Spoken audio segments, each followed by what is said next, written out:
마태복음 3장 13절로 4장 11절의 말씀입니다.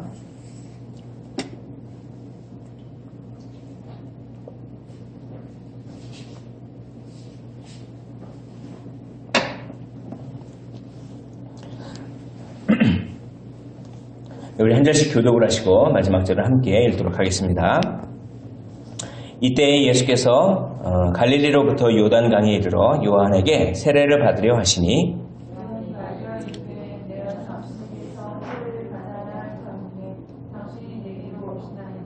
예수께서 대답하여 이르시되 이제 허락하라. 우리가 이와 같이 하여 모든 의를 이루는 것이 합당하니라 하시니 이에 요한이 허락하는지라.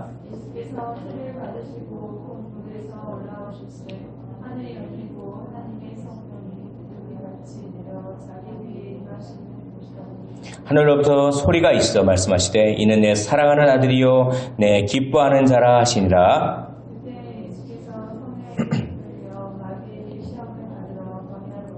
40일을 밤낮으로 금식하신 후에 줄이신지라.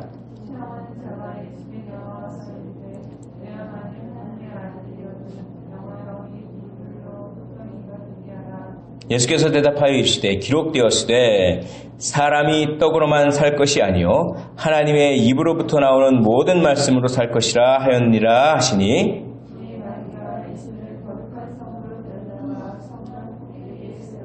이르되 내가 만일 하나님의 아들이거든 뛰어내리라. 기록되었으되 그가 너를 위하여 그의 사자들을 명하시리니 그들이 손으로 너를 받들어 발이 돌에 부딪히지 않게 하리로다 하였느니라.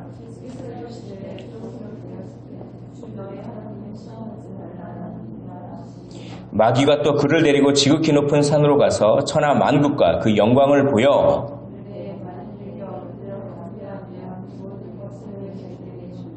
이에 예수께서 말씀하시되 사탄아 물러가라. 기록되었으되 주 너의 하나님께 경배하고 다만 그를 섬기라 하였느니라. 이에 마귀는 예수를 떠나고 천사들이 나와서 수종드니라. 아멘. 오늘 말씀 예수 그리스도께서 세례 요한에게 세례를 받으시고 또 이제 성령에게 이끌려서 광야에서 마귀에게 시험을 받는 그런 장면입니다. 이 장면은 바로 예수님께서 사역을 시작하시기 전에 사역을 하기 위한 준비 단계를 오늘 말씀을 하고 있습니다. 마태복음은 예수님께서 어떻게 구약을 성취하셨는가에 대해서 성취하시는 분으로 오신 예수님을 강조하고 있습니다. 그래서 마태복음 1장 초반부의 족보도 예수님께서 그 다윗의 혈통으로 오시는 그것을 성취하신다. 그리고 그 이후에 예수님께서 탄생하셔서 그리고 또 동방박사가 오고 그래가지고 애굽으로 피신하시고 막 이런 아기 예수가 아기 때부터 예수님은 선지자로 말미암아 그 선지자에 의해서 예언된 것을 이루려 하심이라 이런 얘기를 막 반복해요. 마태복음은. 그래서 예수님은 아기 때부터도 벌써 언약을 성취하시는 분이다 라고 이런 것들이 강조됩니다. 왜 강조됐냐면 마태복음은 낙담하는 자들을 위해서 쓰여져 있습니다. 그렇기 때문에 우리가 고대하던 소식이 있다. 그러니 낙심하지 말라. 우리가 고대하던 소식은 뭐냐? 우리가 고대하고 기다리던 분이 있는데 그분이 바로 이 땅에 오셨고 그분이 바로 예수 그리스도다. 그러니 너희는 예수님을 믿는 너희는 실망할 필요가 전혀 없다라고 하는 이런 어떤 관점이 들어있기 때문에 구약을 성취하시는 예수님을 이렇게 강조하시는 겁니다. 그런데 이제 구약을 성취를 이제 하려고 사역을 시작하는데 그 시작하기 전 단계로 예수님께서 반드시 하셔야 할 일이 있었습니다. 그것이 바로 세례 요한에게 가서 세례를 받는 것이었습니다. 세례 요한에게 가서 세례를 받는 것입니다. 그래서 오늘 13절 이때 예수께서 갈릴리로부터 요단강에 이르러 요한에게 세례를 받으려 하시니 14절에 보면 요한이 막 말립니다. 이르되 내가 당신에게서 세례를 받아야 할 터인데 당신이 내게로 오시나이까? 맞습니다. 오히려 내가 당신에게서 세례를 받아야 되는데 어떻게 당신이 나한테 세례를 받으려고 오실 수가 있습니까? 이렇게 막 말리는 것이죠. 그러니까 예수님께서 이렇게 대답합니다. 15절에 예수께서 대답하여 이르시되 이제 허락하라. 우리가 이와 같이 하여 모든 의를 이루는 것이 합당하니라 라고 말씀했습니다. 하시니 이에 요한이 어떡합니까? 허락한지라. 이게 무슨 말씀입니까? 예수께서 이렇게 말씀하십니다. 허락해라. 우리가 이와 같이 하여. 이게 무슨 말이죠? 네가 나한테 세례를 주고 나는 당신에게 세례를 받는 것. 그렇게 해서 모든 의를 이루는 것이 합당하니라. 당신이 나에게 세례를 주고 내가 당신에게 세례를 받는 것이 모든 의를 이루는 합당한 일이다 라고 말씀하시는 것입니다. 이게 무슨 뜻입니까? 왜 예수님께서 세례 요한에게 세례를 받는 것이 모든 의를 이루는 것이고 왜 그것이 합당한 일입니까? 이것은 바로 예수님께서 이제 준비가 되었다. 나는 사역할 준비가 되어 있다. 나는 인간을 구원하기 위하여 사역할 이제 준비가 되어 있다라고 하는 것을 공적으로 선포하시는 그런 의미가 있습니다. 그게 이제 뭐냐면 이제 이런 얘기입니다. 인간이 연약하지 않습니까? 인간이 연약하잖아요. 그래서 그 인간의 연약함을 내가 짊어지고 인간의 연약함을 짊어지고 내가 이제 사역할 준비가 돼 있다. 이런 뜻을 세례 요한으로부터 세례를 받음으로 말미암아 그런 뜻을 이렇게 선포하신 것입니다. 본인은 하나님이셨습니다. 하나님과 동등된 분이셨습니다. 그러나 하나님과 동등된 분이 인간을 구원하시기 위하여 이제 어떻게 됩니까? 인간의 몸으로 오셨습니다. 인간의 몸으로 오셔서 이제 인간을 위하여 사역하시는데 나는 이제 인간의 연약함을 담당할 준비가 되어 있다라고 하는 뜻으로 세례 요한이라고 하는 인간에게 세례를 받으시는 것입니다. 두 번째는 이것은 마치 릴레이나 마찬가지입니다. 세례 요한은 이런 말을 합니다. 예수님께서 세례 요한이야말로 이때까지 있었던 모든 선지자들 중에 가장 으뜸이다 라고 마태복음 한 11장께 그렇게 말씀하십니다. 그러니까 세례 요한이야말로 여러 선지자들이 있었는데 인간이 낳은 선지자들 중에 가장 위대한 사람이 세례 요한이다. 그건 뭐냐면 세례 요한까지는 무엇으로 보는 것입니까? 옛 시대로 보는 것입니다. 예수님을. 옛 언약 시대. 그러나 천국에서는 아주 작은 자라도 세례 요한보다 더 크다. 이렇게 말씀하시는 것이죠. 그게 11장께 있습니다. 그건 뭐냐면 새 시대의 새 언약 백성은 옛 시대의 옛 언약 백성보다 더 이게 어떤 의미에서는 더 온전하다. 이것이 히브리서의 말씀과 아주 일맥상통합니다. 히브리서에도 제가 주일 설교를 통해서도 그런 말씀 드렸죠. 그러니까 뭐냐면 바톤을 이어받겠다고 하는 뜻입니다. 뭐냐면 옛 시대의 옛 시대의 선지자의 마지막인 세례 요한에게 내가 바톤을 딱 이어받아서 앞으로 새 시대를 열어가겠다라고 하는 뜻으로 무엇입니까? 인간 세례 요한에게 세례를 딱 받는 것입니다. 마치 릴레이 경기에서 바톤 터치를 딱 하는 것입니다. 그러니까 이게 준비의 시대와 성취의 시대를 잇는 그런 장면입니다. 조금 어렵게 말하면 그런 뜻이 있습니다. 그러니까 세례를 받는 것은 놀라운 은혜입니다. 하나님이신 분이 하나님과 동등됨을 포기하고 인간의 연약함을 담당하겠다고 하는 그것을 공적으로 선포하시는 것이며 또한 옛 언약을 바톤을 딱 물려받아서 이제 옛 언약을 완성시키고 성취해서 새 시대를 열어가겠다. 물이 변하여 포도주가 되는 그 새 시대. 그래서 나를 믿으면 어떻게 됩니까? 예수 그리스도를 믿으면 어떻게 됩니까? 새 언약 백성이 되며 새로운 가족, 새로운 구원 공동체를 이루어 가겠다라고 하는 그런 뜻이 여기 있습니다. 그러므로 예수님께서 세례를 받는 것은 다분히 사명의식입니다. 예수님께서 세례를 받으셨다고 하는 그것은 사명의식, 그 사명의식을 고취하셨다라고 하는 뜻이 있습니다. 예수님은 이 땅에 사실 때 단 한시도 자기 자신의 어떠함을 위해서 사시지 않았습니다. 예수님은 이 땅에 사실 때 전부 예수님의 그 초점은 사명에 이렇게 초점이 가 있었습니다. 예수님의 모든 삶의 하나 일거수일투족은 전부 십자가에 다 초점이 맞춰 있었습니다. 그냥 자기 자신이 먹고 살고 자기 자신의 어떤 즐거움과 뭐 이런 것들을 도모하지 않으셨다는 것입니다. 그래서 인자는 머리 둘 곳이 없다라고 하면서 이 세상의 삶을 연연하지 않으시고 오로지 사명에 초점을 두셨습니다. 그러자 이렇게 세례를 받자 예수님께서 공식적으로 사명을 감당하겠습니다. 이렇게 하자 성령님이 촤 비둘기같이 임하는 거예요. 성령님이 비둘기같이.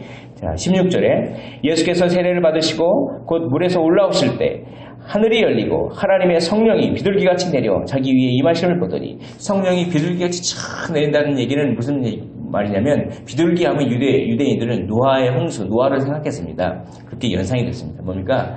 구원의 소식, 비둘기가 이제 구원의 소식을 전했죠. 이제 물이 다 줄어들고 이제 그렇게 구원의 소식, 평화의 소식을 알려주지 않았습니까? 이제 사명을 감당하겠다고 딱 예수 그리스도께서 성자께서 딱 하시니까 성령께서 비둘기같이 딱 임했다는 것은 뭐냐면 이제 구원의 소식을 가져오시는 분이다라고 하는 것을 확증하는 겁니다. 여기 서 있는 예수를 보아라. 여기 서 있는 이분을 보아라. 여기 서 있는 이분은 세례 요한에게 세례를 받는 이분은 앞으로 구원의 소식, 구원을 가져올 그런 분이다 라는 뜻입니다. 그러면서 비둘기같이 성령이 쫙 내립니다. 그러자 이제는 성부 하나님께서 움직이십니다. 17절 하늘로부터 소리가 있어 말씀하시되 이는 내 사랑하는 아들이요 내 기뻐하는 자라 하시니라 라고 합니다. 이건 뭐냐면 여기 서 있는 내 아들을 보아라. 여기 서 있는 세례받는 이 예수는 바로 내 아들이다. 이걸 확증하는 것입니다. 내 아들이고 내가 기뻐한다. 뭘 기뻐합니까? 이렇게 세례를 받음으로써 사명을 감당하겠노라고 공식적으로 선포하는 이것을 성부 하나님은 어떻게 하셨답니까? 기뻐하셨다는 것입니다. 이것이 나의 뜻이다. 그러니까 여기 성부, 성자, 성령 하나님, 삼위일체 하나님께서 다 여기 임재하셨습니다. 그래서 세례를 다 받으면서 예수 그리스도께서 구원의 사명을 하겠다라고 선포하는 그것을 하나님은 기뻐하시고 성령은 비둘기같이 촥 임하시고 성자는 그렇게 거기에 딱 서 계셨습니다. 우리도 이렇게 살아야 합니다. 우리는 성부, 성자, 성령 하나님과 늘 동행하는 하나님의 백성인 줄 믿습니다. 우리는 우리의 삶이 바로 이 예수 그리스도께서 세례받는 그 순간이어야 합니다. 우리가 어느 곳에 있든지 무슨 일을 하든지 우리가 어떻게 살아가든 그 삶의 현장은 바로 성부, 성자, 성령 하나님께서 임재하시고 이렇게 사명을 이루기 위해서 선포하셨던 그 자리가 바로 우리의 삶의 자리가 되어야 할 줄 믿습니다. 그러고 나서 이렇게 사명을 탁 선포하고 나서 이제 성령께서 광야로 쭉 이끄십니다. 이걸 보면 4장 1절 그때 예수께서 성령에게 이끌려 마귀에게 시험을 받으러 광야로 가사 마귀에게 시험 받는 것을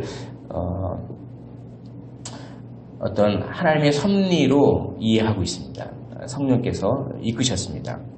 그래서 40일 밤낮으로 굶주렸어요.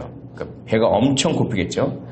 그때 시험하는 자 4장 3절에 시험하는 자 마귀입니다. 예수께서 나와서 이르되 내가 만일 하나님의 아들이여든 이 돌을 떡덩이가 되게 하라 라고 말씀합니다. 그러자 예수께서 어떻게 이 마귀의 시험을 물리치십니까? 하나님의 말씀을 선포함으로 마귀의 시험을 무찌르는 것입니다.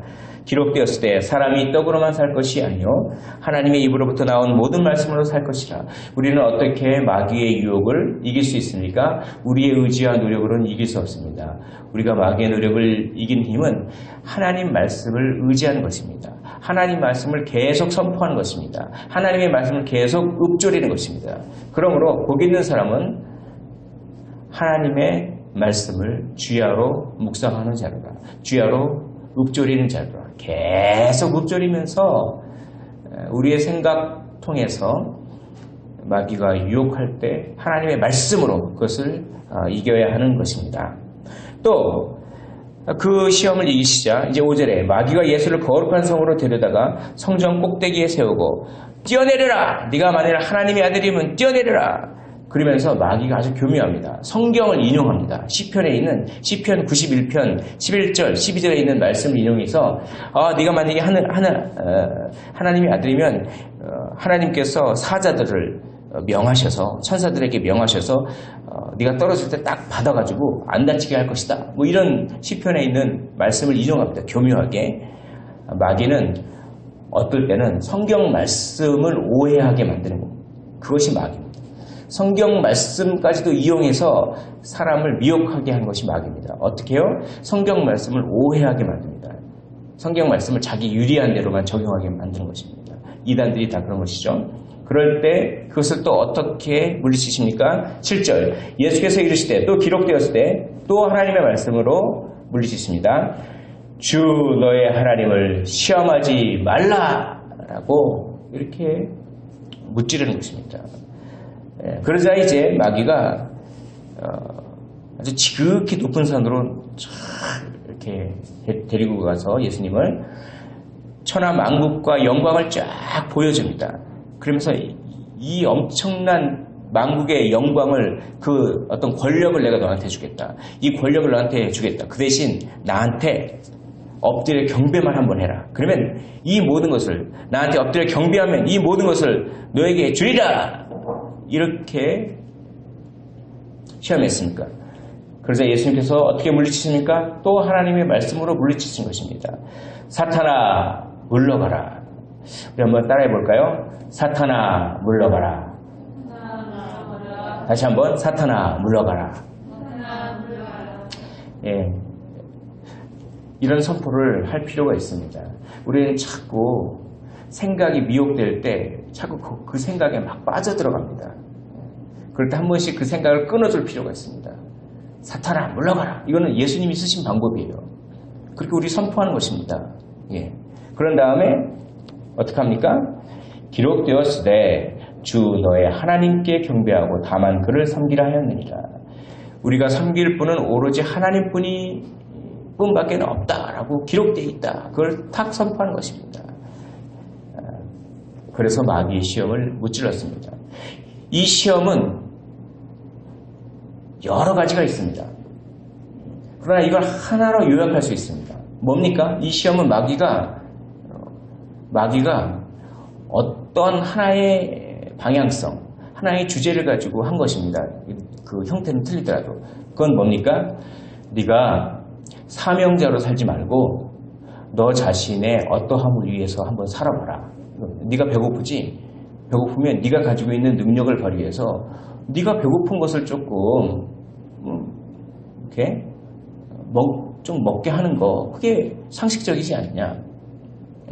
또 네가 하나님의 아들이면 네가 스스로 한번 높아져 봐라. 스스로 자기를 한번 자랑해 봐라. 이게 높은 곳에서 떨어진다는 것은 자기를 드러낸다고 하는 어떤 그런 뜻이 있습니다. 네가 슈퍼스타가 한번 돼봐라. 네가 능력이 그렇게 많은데 그런 것. 이것은 바로 마귀가 교묘하게 네가 만일 하나님의 아들이거든 하면서 살짝 칭찬을 해줍니다. 그러니까 너는 능력이 많다 이렇게 살짝 칭찬해줘요. 그러니까 너는 능력이 많은데 그 능력을 너를 위해서도 한번 쓴다고 해서 그것이 뭐가 나쁜 일이냐 이렇게 교묘하게 그러나 우리 예수님은 세례를 받을 때 뭐라고 제가 말씀드렸습니까? 세례는 사명의 선포죠. 우리 예수님의 이 땅의 삶은 자기 자신의 어떠함에 초점을 맞추는 삶이 아닙니다. 오로지 무엇에 초점을 맞췄습니까? 사명입니다. 그러므로 우리 예수님은 능력을 베푸시더라도 자기를 위하여 베푸신 적이 한 번도 없습니다. 다 사명을 위하여 능력을 베푸셨습니다. 5,000명을 먹이신 것 자기 배부르려고 먹이신 게 아닙니다. 사명을 위하여 먹이신 것입니다. 병든 자를 고치신 것 그것도 사명을 위하여 자기 자신이 자랑받으려고 한 것이 아니라 이 마귀의 시험은 지금 잠시 물러갔다가 또 등장합니다. 어느 때 등장합니까? 베드로의 입을 통해서 등장합니다. 주는 그리스도시요 살아계신 하나님의 아들입니다. 아 바요나 시몬아 내가 이걸 말한 것은 네가 한 것이 아니라 하나님의 그 은혜로 된 것이다 라고 하니까 칭찬했습니다. 베드로가 기분이 좋았겠죠. 그래서 예수님께서 이제 됐다. 이제 내가 고난을 받고 죽어야 된다. 이렇게 얘기하니까 베드로가 뭐라고 합니까? 어찌 그럴 수가 있습니까? 거의 책망하듯이 그런 뉘앙스로 이건 베드로의 입을 빌린 마귀의 시험이죠. 사명을 감당하지 말라는 것입니다. 이것은. 그러자 예수님께서는 베드로에게 무엇이라고 말씀합니까? 오늘 4장 10절에 있는 말씀과 동일한 말씀합니다. 무엇이라고 말씀하십니까? 사탄아 물러가라. 베드로에게 사탄아 물러가라.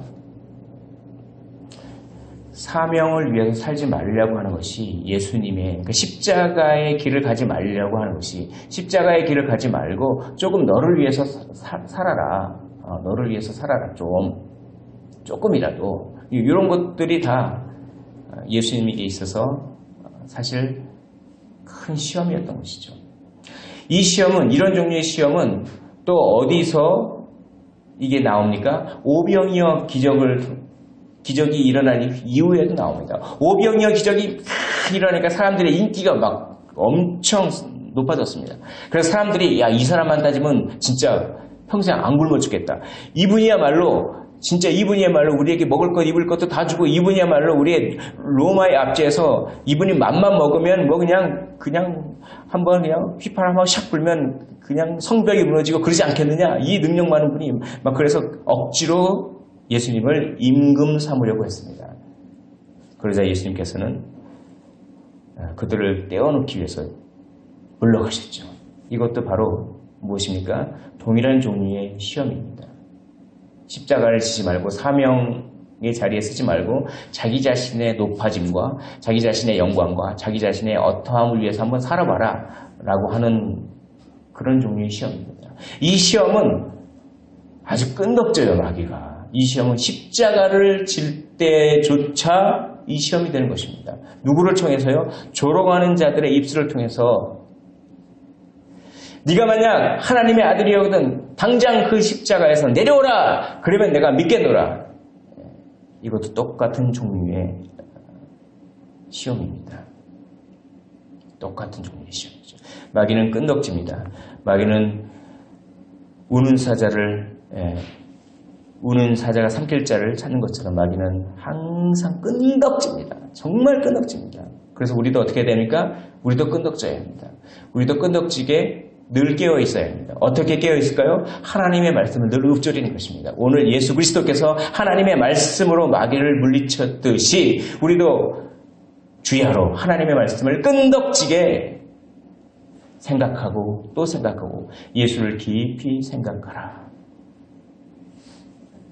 그래야 마귀의 시험을 이길 수가 있는 것입니다. 오늘 여기서 보면 마귀가 시험하는 방법이 나와 있어요. 마귀의 시험하는 방법은 바로 뭐냐면 우리의 부족한 것을 아주 강조합니다. 너 배고프잖아. 너 못 살잖아. 너 뭐 옷 입고 싶잖아. 너 지금 뭔가를 즐기고 싶잖아. 우리가 부족한 것이 물론 있죠. 그 부족한 것을 더 눈에 크게 보이게 합니다. 너 배고프지? 이 돌덩이가 뭐냐면 이게 모양이 빵하고 모양이 비슷해요. 이 돌덩이가 이스라엘 빵 같은 게 이렇게 굽는 그 빵 색깔, 그 누리끼리하고 뭐 그 색깔이 마치 이 돌덩이가 그 빵하고 비슷하니까 그걸 이용하는 것입니다. 그러니까 배고프면 뭐 그냥 모든 게 다 음식물로 보인다고 하듯이 그렇게 우리의 부족함을 어떻게 합니까? 더 크게 느끼게 해서 시험을 합니다. 또 마귀가 어떻게 시험합니까? 눈에 보이는 것. 저 높은 성으로 탁 올라가가지고 한번 내려다봐라. 예. 눈에 보기에 아주 아름답고 뭐 대단하게 보이는 그 시각적인 것을 통해서 마귀가 어떻게 합니까? 예, 마귀가 시험을 합니다. 예, 안목의 정욕, 우리의 부족함을 크게 느끼게 하는 것이 육신의 정욕입니다. 그리고 한 가지가 더 있죠. 네가 한번 슈퍼스타가 돼봐라. 너 자신을 한번 높여봐라. 이게 뭡니까? 이것이 이생의 자랑입니다. 육신의 정욕과 안목의 정욕과 이생의 자랑이라고 하는 그런 방법들을 사용해서 마귀가 시험할 때 우리가 할 것은 부지런히 하나님의 말씀을 되뇌이는 것입니다. 육신의 정욕과 안목의 정욕과 이생의 자랑에 빠지는 순간 그것은 우리가 우리 스스로 우리의 인생을 즐기는 것 같지만 그것은 마귀의 입장에서 보면 마귀에게 경배하는 것과 똑같습니다. 오늘 보십시오. 떡을 만들어 먹어라. 그리고 한번 저 높은 산에서 한번 떨어져 봐라. 그런 다음에 맨 마지막 시험이 무엇이었습니까? 나에게 경배하라. 사실 똑같은 겁니다. 나에게 경배하는 것은 떡을 만들어 먹는 것이요. 나에게 경배하는 것은 그것은 내 자신을 좀 드러내기 위해서 좀 그런 돌출 행동도 하고 내 자신의 자유를 느끼기 위해서 내 마음대로 하려고 하고 하는 것은 뭡니까? 마귀에게 경배하는 것입니다. 너는 네가 인생을 즐기고 싶어서 네 마음대로 하고 네가 눈에 보이는 것을 추구하고 네가 뭐 부족한 거 있으면 채우려고 하고 네가 사명자의 삶이 아니라 너 자신의 유익과 어떠함을 위해서 살려고 하지. 그렇지. 근데 그것은 마귀에게 경배하는 것이다 라고 그것을 동일시하고 있습니다. 뭐 어떻습니까 하나님? 제가 정당하게 돈 벌어서 제가 마음껏 쓰고 저의 어떠함을 위해서 사는 것 그게 뭐 어떻습니까? 꼭 사명을 위해서 살아야 합니까? 아니요. 사명을 위하여 살지 않는 모든 것은 다 마귀에게 경배하는 것이라고 오늘 본문을 통해서 우리가 충분히 유추하여 적용할 수가 있다고 저는 생각합니다. 그러므로 사랑하는 성도 여러분, 우리 그리스도인은 우리 자신의 어떠함을 위하여 사는 인생, 그런 인생을 살면 안 됩니다. 그것은 곧 마귀에게 경배하는 그런 인생입니다. 우리는 어떠한 삶을 살아야 됩니까? 오로지 나를 따르려거든 자기를 어떻게 합니까? 먼저 부인하고 자기 십자가를 지고 나를 쫓을 것이라. 사명자의 삶을 살아가시기를 원합니다. 사명자의 삶을 조금이라도 벗어나는 순간 그것은 마귀에게 경배하는 삶이기 때문에 그렇습니다. 우리 자신의 자유를 추구하기보다는 진리를 알지니 진리가 너희를 자유케 하리라. 진리에 오히려 매이십시오. 그것이 더 진정한 자유를 얻는 길입니다. 우리 자신의 유익과 편안함과 기쁨과 즐거움을 추구하는 것에서 벗어나서 하나님 나라를 위하여 내 삶을 집중하면 그것이야말로 더 참다운 평안과 참다운 기쁨과 참다운 만족과 참다운 행복이 있을 줄 믿습니다. 기도하겠습니다. 하나님 아버지, 오늘 예수 그리스도께서 세례를 받으시고 또 시험당하는 그 장면을 통하여 우리에게 교훈해 주신 것을 감사를 드립니다. 하나님, 정말 우리의 삶이 사명자의 삶을 살게 하여 주시옵소서. 먹고 사는 것에 연연하는 삶이 아니라 사명에 집중하는 삶을 살게 하여 주시옵소서. 안목의 정욕과 이생의 자랑과 육신의 정욕이 틈탈 때마다 하나님의 말씀을 늘 생각함으로 말미암아 물리치게 하시고, 그러므로 오로지 하나님께만 영광 돌리는 삶을 살게 하여 주시옵소서. 감사를 드리며 예수 그리스도 이름으로 기도하옵나이다.